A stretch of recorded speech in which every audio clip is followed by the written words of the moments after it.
Good afternoon, everybody. Let's PowerTalk, and the PowerTalk would be on hygiene.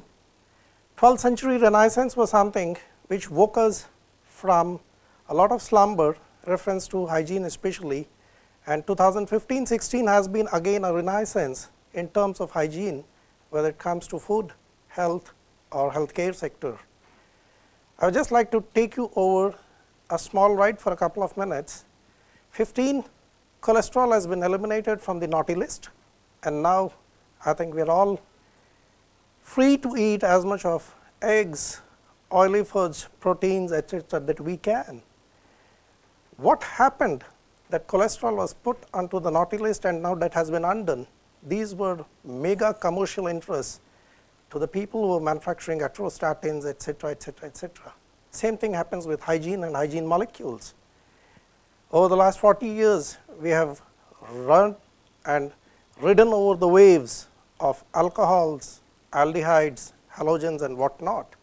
It took us 45 years to realize that these molecules, fine, they deliver us part-time hygiene, but then they also give us unnecessary risks in terms of disinfection byproducts and whatnot.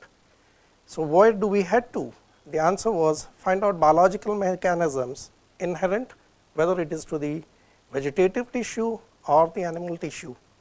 And one of them was the villain of the last couple of decades, peroxide.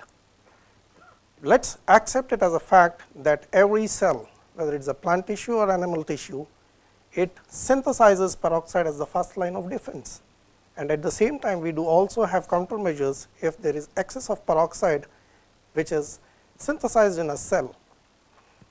In the last 12 to 15 years, people have now realized that yes, peroxides can be brought into play again, because we no more run the risk of the instability of peroxide, which usually has a shelf life of anywhere between 40 to 46 seconds.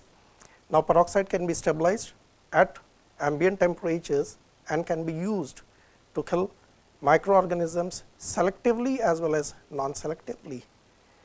Dairy industry in this country strictly prohibits use of peroxide, though WHO FAO Joint Committee has revoked that about almost 8 years ago.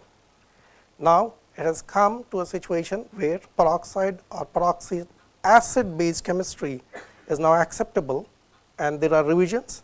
Those white papers which have been fiddling around the houses of the Center for Disease Control, US FDA, US DVA, and European Union and whatnot have now come up with a comprehensive acceptance that any organic acid blended with hydrogen peroxide food grade can be compatible, safe for use, and the best part is that non-residual. And as one of our earlier speakers was telling about use of permanganates, now peroxide has come in prominently because its potential to neutralize pesticides besides giving you biocidal activity is proven. Thank you very much for your patient hearing. Have a great PowerTalk.